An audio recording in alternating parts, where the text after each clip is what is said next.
നമസ്കാരം.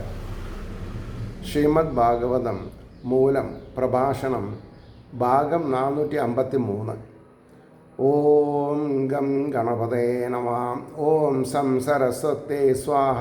ഓം ശ്രീ ഗുരുഭ്യോ നമഃ. ഓം ശ്രീ രംഗനാഥ ശർമ്മണേ നമഃ. നാരായണ നാരായണ നാരായണ നാരായണ നാരായണ നാരായണ നാരായണ നാരായണ നാരായണ നാരായണ നാരായണ. ഓം ശ്രീകൃഷ്ണാർപ്പണമസ്തു. ഓം ശ്രീകൃഷ്ണായ പരമാത്മനേ നമഃ. ഓം ശ്രീകൃഷ്ണായ പരബ്രഹ്മണേ നമഃ. ഹരേ രാമ രാമ രാമ ഹരേ ഹരേ, ഹരേ കൃഷ്ണ കൃഷ്ണ കൃഷ്ണ ഹരേ ഹരേ.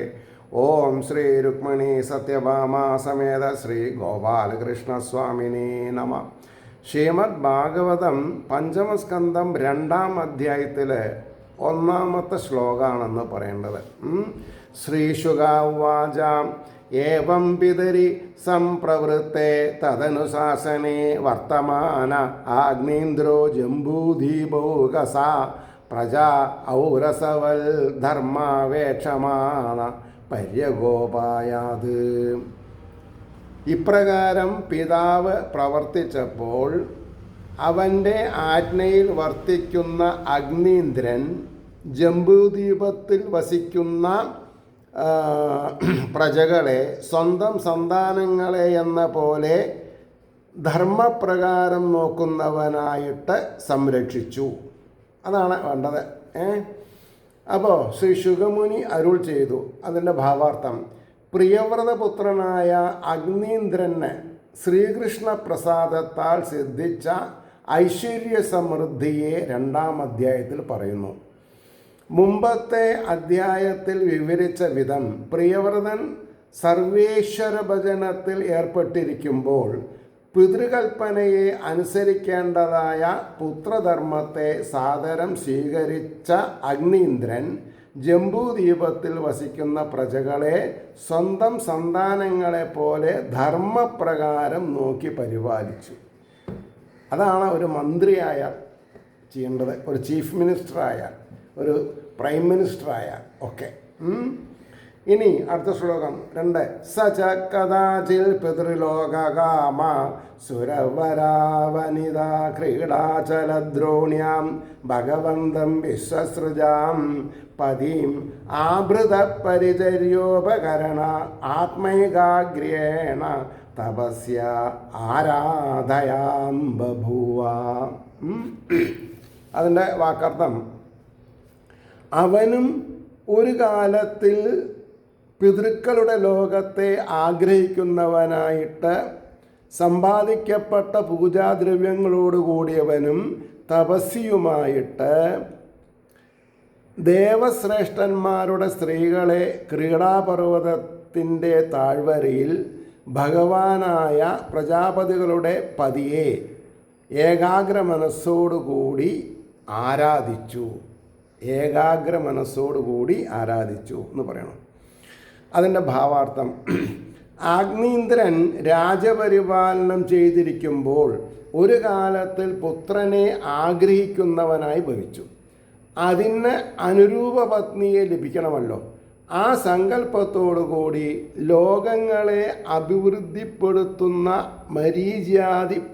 മരീചാതി പ്രജാപതികളുടെയും സൃഷ്ടികർത്താവും ജ്ഞാനാദികളായ ഐശ്വര്യങ്ങളാൽ പൂർണ്ണനുമായ ബ്രഹ്മാവിനെ തപസ് ചെയ്ത് പ്രത്യക്ഷമാക്കണമെന്നുറച്ച് ഭഗവത് പൂജയ്ക്ക് വേണ്ടുന്ന സർവ ഉപകരണങ്ങളോടും കൂടി തപസ് ചെയ്യുവാനായിട്ട് മന്ദരപർവ്വതത്തിൻ്റെ താഴ്വരയിൽ ചെന്ന് ഭഗവാനെ ഏകാഗ്രതയോടുകൂടി പൂജിച്ചു എന്ന് പറഞ്ഞു. 3. തതുപലഭ്യ ഭഗവാൻ ആദിപുരുഷ സദസി ഗായന്തീം പൂർവചിത്തീം നാംനാം അപ്സരസമഭിയാപയാമാസ. അതായത് പൂർവചിത്തീം നാമ അപ്സരസമഭിയാപയാമാസ. ഭഗവാനായ ആദിപുരുഷൻ അതറിഞ്ഞിട്ട് സദസ്സിൽ പാടുന്ന പൂർവചിത്തി എന്ന അപ്സര സ്ത്രീയെ, പൂർവചിത്തി പല സ്ഥലത്തും കഥാപാത്രമായിട്ട് വരുന്നുണ്ട്, പുറപ്പെടിച്ചയച്ചു. അതായത് ഇദ്ദേഹത്തിൻ്റെ ഏകാഗ്രത എത്രത്തോളം ഉണ്ടെന്ന് അറിയാൻ വേണ്ടിയിട്ട്. അപ്പോൾ അതിൻ്റെ ഭാവാർത്ഥം, ജ്ഞാനസ്വരൂപനായ ബ്രഹ്മദേവൻ അഗ്നീന്ദ്രൻ്റെ അഭീഷ്ടം അറിഞ്ഞിട്ട് തൻ്റെ സദസ്സിൽ പാട്ടുപാടുന്ന പൂർവചിത്തി എന്നു പേരായ അപ്സര സ്ത്രീയെ ആഗ്നീന്ദ്ര സമീപത്തിലേക്ക് അയച്ചു. നാലാമത്തെ ശ്ലോകം. സ പ തദാശ്രമോപവനം അതിരമണീയം വിവിധ നിബിഡ വിടപനികട സംശ്ലിഷ്ട പുരടലതാരൂഢ സ്ഥലവിഹംഗമം മിഥുനൈ സ്ഥലവിഹംഗമമിഥുനൈ പ്രോച്യമാനാ ശ്രുതിഭി പ്രതിബോധ്യമാനാ സലില കുക്കുടാകാരണ്ഡവ കളഹംസാദിഭിർ വിചിത്രം ഉപകൂജിത അമല ജലാശയ കമലാകരം ഉപഭ്രാമ. ആ തപസ് ചെയ്യുന്ന സ്ഥലത്തെ പ്രകൃതി ഭംഗിനെയാണ് വിവരിച്ചത്. എങ്ങനെ? അവളും നാനാവിധങ്ങളും തിങ്ങി നിൽക്കുന്നവയുമായ വൃക്ഷശാഖാസമീപത്തിൽ പടർന്നിരിക്കുന്ന സ്വർണലതകളിൽ കയറിയിരിക്കുന്ന സ്ഥലങ്ങളിൽ ജീവിക്കുന്ന പക്ഷികളുടെ ഇണകളാൽ ഉച്ചത്തിൽ പുറപ്പെടുവിക്കപ്പെടുന്ന സ്വരങ്ങളാൽ ഉണർത്തപ്പെടുന്ന ജലത്തിൽ വസിക്കുന്ന കോഴികൾ, എരണ്ടകൾ, ഹംസങ്ങൾ മുതലായവയാൽ ആശ്ചര്യമാകും വണ്ണം ശബ്ദിക്കപ്പെടുന്ന നിർമ്മല ജലമുള്ള തടാകങ്ങളിൽ നിൽക്കുന്ന താമരകളോടുകൂടിയതും അതിമനോഹരവുമായ ആശ്രമോപവനത്തിൻ്റെ സമീപത്തിൽ സഞ്ചരിച്ചു. എന്തിന്? ഇദ്ദേഹത്തിൻ്റെ ശ്രദ്ധ ഡിസ്ട്രാക്ട് ചെയ്യാൻ വേണ്ടിയിട്ട്. അതിൻ്റെ ഭാവാർത്ഥം എങ്ങനെയാണ്? ആ അപ്സര സ്ത്രീ അതിരമണീയമായിരിക്കുന്ന അഗ്നീന്ദ്ര ആശ്രമ സമീപത്തിൽ പൂങ്കാവിൽ 4 ഭാഗത്തും സഞ്ചരിച്ചുകൊണ്ട് പ്രത്യക്ഷമായി ആ സ്ഥലം കാമാഗ്നിയെ ഉജ്ജ്വലിപ്പിക്കുവാൻ ആവശ്യമായ സമ്പൽ സമൃദ്ധിയുള്ളതായിരുന്നു. നാനാവിധങ്ങളും ഒന്നോടൊന്നു ചേർന്ന് തിങ്ങി നിൽക്കുന്നവയുമായ മരങ്ങളുടെ ശാഖകളിൽ പടർന്നിരിക്കുന്ന സ്വർണലതകളിൽ കയറിയിരിക്കുന്ന മയിൽ മുതലായ പക്ഷികൾ ജോഡി ചേർന്ന്. അപ്പോൾ ഈ ജോഡി എന്നുള്ളത് ഒരു സംസ്കൃത വാക്കാണ്, അതാണ് നമ്മൾ മനസ്സിലാക്കേണ്ടത്. അത് മലയാളത്തിലും ജോഡി തന്നെയാണ് പറയാം. വളയൊക്കെ എടുക്കുമ്പോൾ ഞങ്ങളുടെ കുട്ടിക്കാലത്ത് പയ്യന്മാർക്ക് വളയൊക്കെ എടുക്കുമ്പോൾ ഒരു ജോഡി എന്ന് വെച്ചാൽ രണ്ടാണെന്ന് അർത്ഥം, അത്രയേ ഉള്ളൂ. ഒരു ജോഡി ചേർന്നിരുന്ന് ഉച്ചത്തിൽ പുറപ്പെടുവിക്കുന്ന സ്വരങ്ങൾ കേട്ടുണർന്ന കുളക്കോഴികൾ, എരണ്ടകൾ, ഹംസങ്ങൾ മുതലായ പക്ഷികൾ വിചിത്രമായി ചെയ്യുന്ന കൂജനങ്ങളാൽ. എന്താ വിചിത്രം എന്ന് പറയാൻ കാരണം? ദേവലോകത്തുനിന്ന് ഇയാളെ ഡിസ്ട്രാക്ട് ചെയ്യാൻ വേണ്ടി പറഞ്ഞു വെച്ചതാണ്. അതന്നെ വിചിത്രം. വിചിത്രമായി ചെയ്യുന്ന കൂജനങ്ങളാൽ, കളകളാരവെന്ന് പറയാം, ശബ്ദായമാനങ്ങളായ തടാകങ്ങളിലെ നിർമ്മല ജലങ്ങളിൽ താമരപുഷ്പങ്ങൾ വികസിച്ചു കൊണ്ട് നിൽക്കുന്നുണ്ടായിരുന്നതിനാൽ കാമാഗ്നി സംവർദ്ധകമായിരുന്നു ആശ്രമപ്രദേശം. ആക്കിയതാണത് അല്ലേ? അടുത്ത ശ്ലോകം, 5-ാമത്തെ ശ്ലോകം. തസ്യാസുലളിത ഗമന പദവിന്യാസ ഗതിവിലാസ ആയാശ്ചനുപദം ഗണഗണായമാന രുചിരചരണാഭരണസ്വനം ഉപാകർണ്യ നരദേവകുമാര സമാധിയോഗേന അമീലിത നയന നളിനമുകുളയുഗളാം ഇഷേദ് വിഗജയ്യ വ്യജഷ്ട എന്ന വാക്ക്. സുലളിത അപ്പം പറഞ്ഞു അതിമനോഹര സഞ്ചാരത്തിൻ്റെ പദങ്ങളുടെ വിന്യാസത്തോടു കൂടിയ ഗതിയുടെ ശോഭയോടുകൂടിയ.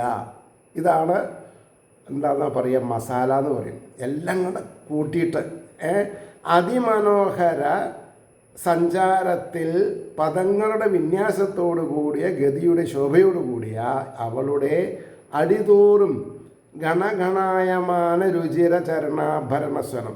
ഗണഗണ എന്ന് ശബ്ദിക്കുന്ന പാദസരത്തിൻ്റെ ശബ്ദത്തെ സമീപത്ത് കേട്ടിട്ട് രാജപുത്രൻ സമാധിയോഗം നിമിത്തം താമരമൊട്ടുപോലെ ഇരിക്കുന്ന നേത്രദ്വയത്തെ അല്പം വിടർത്തിയിട്ട് നോക്കി.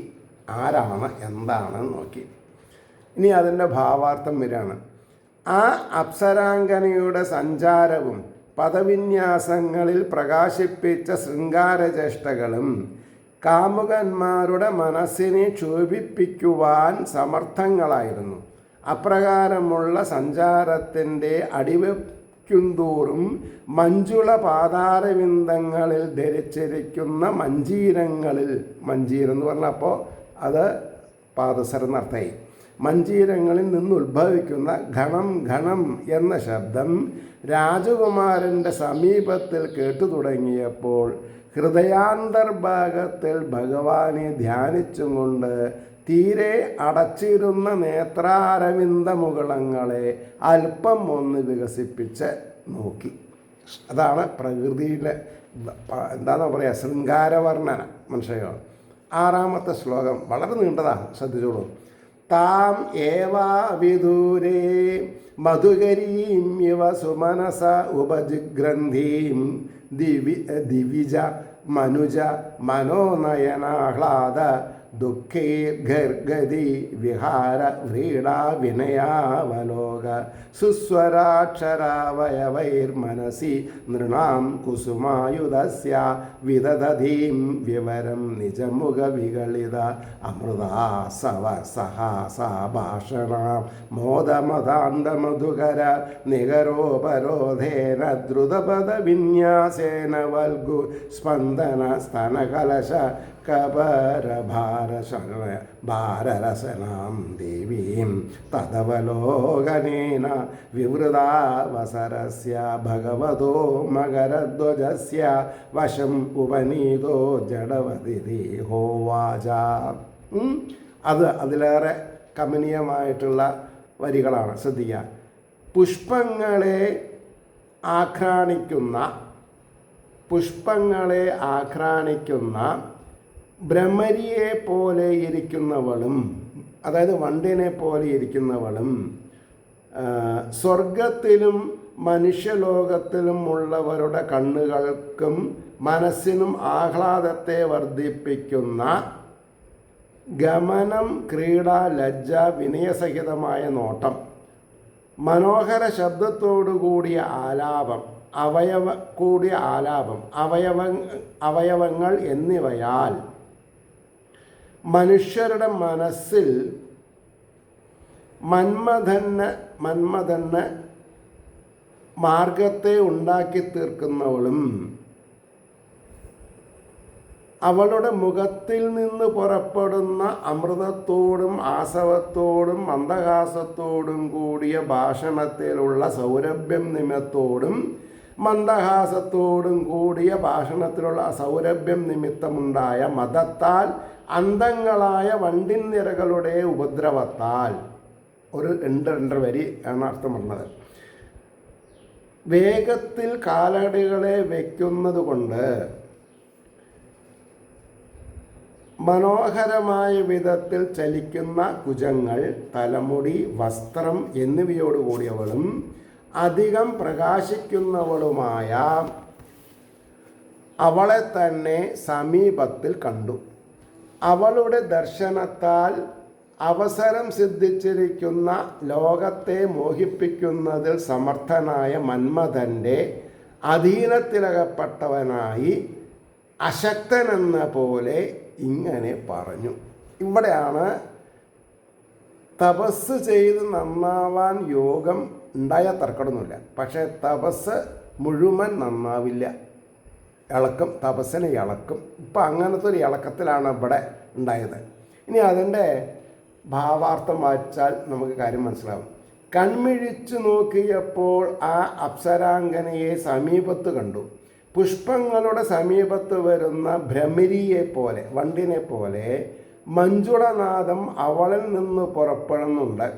അവളുടെ സഞ്ചാരത്തിൽ പ്രകാശിക്കുന്ന ലീലാവിശേഷം സഹജമായ ലജ്ജാപ്രസരം, വിനയസഹിതമായ കടാക്ഷം, ആഹ്ലാദകരമായ ശബ്ദത്തോടു കൂടിയ ആലാപം, മുഖനേത്രാദികളായ അവയവങ്ങൾ എന്നിവ ദേവന്മാരുടെയും മനുഷ്യരുടെയും മനസ്സിനെയും നേത്രാദികളായ ഇന്ദ്രിയങ്ങളെയും അത്യന്തം ആനന്ദിപ്പിക്കുന്നതിൽ സമർത്ഥങ്ങളായിരുന്നു.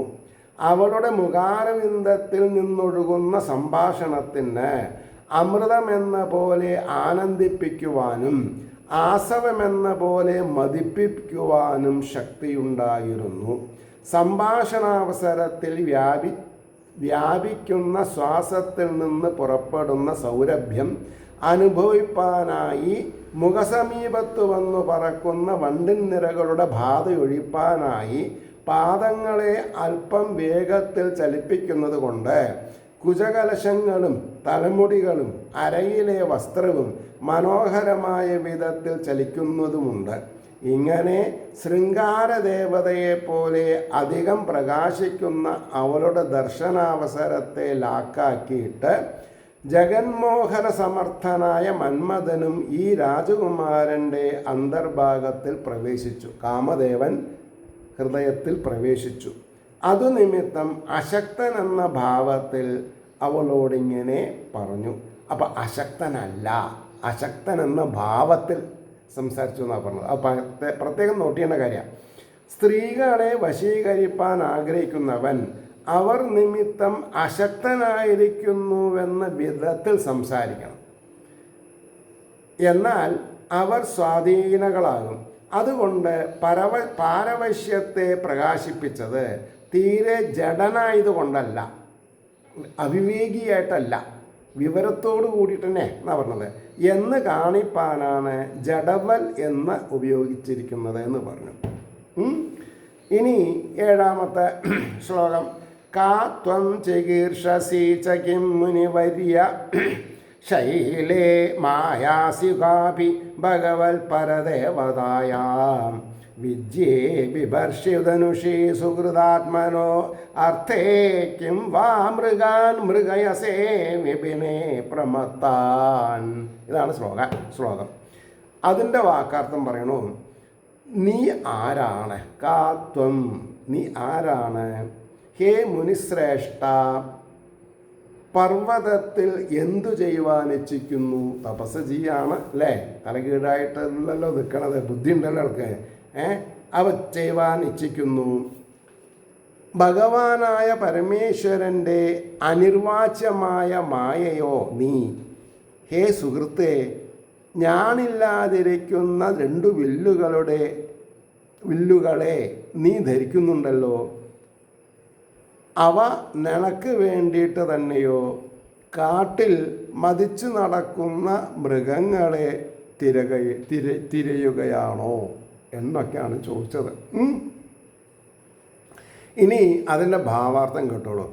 രാജകുമാരൻ പൂർവചിത്തിയോട് ചെയ്ത ജാഡ്യവചനം ഇത് മുതൽ 10 ശ്ലോകം, അതായത് അവളെ മനസ്സിലാക്കാൻ വേണ്ടിയിട്ട് ഉപയോഗിച്ചത് എന്ന് തന്നെ അർത്ഥം പറയണം. നീ ആരാകുന്നു? നിൻ്റെ പേരെന്താകുന്നു? ഹേ മുനിശ്രേഷ്ഠ, ഈ പർവ്വതത്തിൽ എന്തു ചെയ്യുവാനാണ് ആഗ്രഹിക്കുന്നത്? ആദ്യം സ്ത്രീ എന്ന മട്ടിൽ സംബോധന ചെയ്ത ശേഷം പിന്നെ മുനിവര്യ എന്ന പുല്ലിംഗത്തിൽ ചെയ്ത സംബോധന ജാഡ്യാനുകരണമാകുന്നു. സാക്ഷാൽ പരമേശ്വരൻ്റെ ജഗന്മോഹിനിയായ മായയോ നീ? പുരുകങ്ങളെ നോക്കിയിട്ട് പറയുന്നു, ഞാൻ കെട്ടാതിരിക്കുന്ന ഈ 2 ചാപങ്ങളെ ധരിച്ചിരിക്കുന്നത് ആത്മരക്ഷയ്ക്കു വേണ്ടിയിട്ടോ കാട്ടിൽ മതിച്ചു നടക്കുന്ന മൃഗങ്ങളെ നായാട്ടു ചെയ്യുവാനോ സംസാര ആരണ്യത്തിൽ, അതാണ് നമ്മൾ ശരിക്കും മനസ്സിലാക്കേണ്ടത്. സംസാര ആരണ്യത്തിൽ, അതിനാണ് ഭവസാഗരം എന്ന് പറയും. ഭവസാഗരം എന്ന് പറഞ്ഞാൽ ഭാവം കൊണ്ട് സൃഷ്ടിക്കുന്ന സമുദ്രം. ഇവിടെ സംസാര ആരണ്യം എന്നാണ് പറഞ്ഞത്. എന്ന് പറഞ്ഞിട്ടുണ്ടെങ്കിൽ ജനിക്കുക, മരിക്കുക, ഇത് ക്രീഡയായിട്ട് ഉപയോഗിച്ചിട്ട് ആരണ്യം എന്ന് പറഞ്ഞാൽ കാട്ടിൽ വസിക്കുക. അതായത് ഈശ്വര പ്രീതിക്ക് പാത്രമാവാതെ കണ്ട് സ്വച്ഛന്തം ആനന്ദം അനുഭവിക്കാതെ സുഖദുഃഖങ്ങളാകുന്ന ദ്വന്ദ്വ സ്വഭാവങ്ങൾ മാറി മാറി ആസ്വദിച്ചുകൊണ്ട് ജീവിക്കുക. അതാണ് അവിടെ സംസാര ആരണ്യത്തിൽ ആത്മബോധമില്ലാതെയും. ആത്മബോധം ഉണ്ടെങ്കിൽ രക്ഷപ്പെട്ടു. ആത്മബോധമില്ലാതെയും അത് പ്രത്യേകം ശ്രദ്ധിക്കണം. ആത്മബോധം ഇല്ലാതെയും ഭഗവത് ഭജനം ചെയ്യാതെയും അജിതേന്ദ്രിയന്മാരായി നടക്കുന്ന മൃഗപ്രായന്മാരായ അജിതേന്ദ്രിയന്മാർ, ഇന്ദ്രിയ ജയം സംഭവിക്കാതെ പശുതുല്യന്മാരായിട്ട് നടക്കുന്ന എന്നെ പോലുള്ളവരെ വധിപ്പാനോ ഇവയെ ധരിച്ചിരിക്കുന്നത് എന്ന് പറഞ്ഞാൽ ഈ ബ്രഹ്മലോകത്തെ നർത്തകിയായ അല്ലെങ്കിൽ പാട്ടുകാരിയായ അവളാണ് ഇതൊക്കെ പറയണത്. മനസ്സിലായോ? ഞങ്ങൾ മൃഗങ്ങളാണ്, ഞങ്ങളെ വധിക്കാനാണോ? അങ്ങനെയാണെങ്കിൽ സുഹൃദ്ഭാവത്തെ അവലംബിച്ച് നിർദ്ദയം വധിക്കാതിരിക്കണം. നിർദ്ദയം എന്ന് പറഞ്ഞ അർത്ഥം ദയോട് കൂടിയിട്ട് നടത്തണം. നിർദ്ദയം വധിക്കാതിരിക്കണം എന്ന അഭിപ്രായത്തെ ഹേ സുഹൃത്തേ എന്ന് സംബോധനം ചെയ്ത് പ്രകാശിപ്പിച്ചു. അതാണ് വാക്കുകളിൽ തന്നെ എന്തുണ്ട്? മര്യാദയും അപമര്യാദയും വരും. ഇവിടെ സുഹൃത്ത് എന്ന് പറഞ്ഞാൽ വധത്തിന് അധികാരമില്ല, എന്നെ വധിക്കരുത്, നിങ്ങൾക്ക് ഞാൻ ഉപകാരം ചെയ്യാം എന്നൊക്കെയാണ് അർത്ഥം വരിക. ഇനി 8ാമത്തെ ശ്ലോകം വരുന്നു. ബാണാവിമോജ് ഭഗവത ശതപത്രപത്രോ ശാന്താവപും ഖരുചിരാവതി ദിഗ്മദന്തോ കസ്മൈ യുയുക്ഷസീവനേ വിചരന്ന വിദ്മാ ക്ഷേമായനോ ജഡധിയാം തവ വിക്രമോസ്തു. പുംഖങ്ങൾ ഇല്ലെങ്കിലും മനോഹരങ്ങളും അത്യന്തം മൂർച്ചയുള്ള അറ്റങ്ങളോടുകൂടിയവയും ശാന്തങ്ങളായിരിക്കുന്നവയും താമരകൾ ആകുന്ന തൂവലോടുകൂടിയവനുമായ ഭഗവാന്റെ ഈ ബാണങ്ങൾ. ഏതാ ഭഗവാൻ? ഇയാൾ ആരാന്നാ പറഞ്ഞത്? കാമദേവൻ്റെ ഈ ബാണങ്ങൾ കാട്ടിൽ സഞ്ചരിച്ചും കൊണ്ട് ആരുടെ നേർക്കായിട്ട് ഉപയോഗിപ്പാൻ ഇച്ഛിക്കുന്നുവോ ഞങ്ങൾ അറിയുന്നില്ല അങ്ങയുടെ പരാക്രമം. ജഡബുദ്ധികളായ ഞങ്ങളുടെ ക്ഷേമത്തിനായി കൊണ്ട് ഭവിക്കണം. അതായത് ഞങ്ങളായിട്ട് യുദ്ധം ചെയ്യരുത്, ഞങ്ങളെ ഉപദ്രവിക്കരുത്, ശരീരം ഉപദ്രവിക്കരുതെന്ന് പറഞ്ഞു. അതിൻ്റെ ഭാവാർത്ഥം പറയുന്നത് നേത്രങ്ങളെ നോക്കിയിട്ട് ബാണങ്ങളായി കൽപ്പിച്ചു പറയുന്നു. അതായത് ഇവിടെ ഞാനില്ലാത്ത വില്ലെന്ന് പറഞ്ഞത് എന്താ? അദ്ദേഹത്തിൻ്റെ അതിമനോഹരമായ പിരുകക്കൊടി. ഈ പിരുകം ഇതാണ്.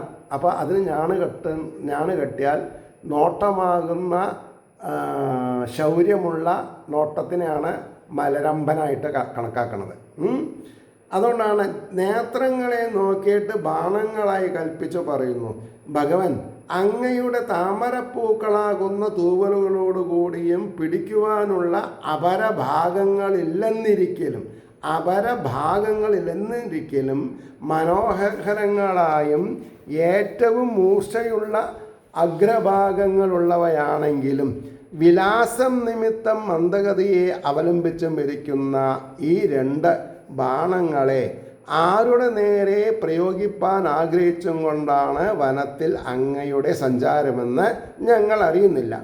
ഭയം നിമിത്തം ചെയ്യുന്ന ഈ പ്രാർത്ഥനയെ ഉപേക്ഷിക്കരുതേ. ഞങ്ങളുടെ പരാക്രമം ജഡബുദ്ധികളായിരിക്കുന്ന എന്നെപ്പോലെയുള്ളവരുടെ ക്ഷേമത്തിനായിട്ട് ഭവിക്കണം. ഞങ്ങളെ ഉപദ്രവിക്കുവാൻ ഉപയോഗിക്കാതിരിക്കണമെന്ന് എൻ്റെ പ്രാർത്ഥന. പുരുകക്കൊടികളെ വില്ലായിട്ടും നേത്രങ്ങളെ ബാണങ്ങളായിട്ടും കൽപ്പിച്ചുകൊണ്ടാണ് വർണ്ണിച്ചത്. പരമശയം. 9ാമത്തെ ശ്ലോകം നോക്കുക. ശിഷ്യായി മേ ഭഗവത പരിതപടന്തി ഗായന്തി സാമസര സരഹസ്യ അജസ്രമീശം യൂഷ്മശിഖാവിലുളിത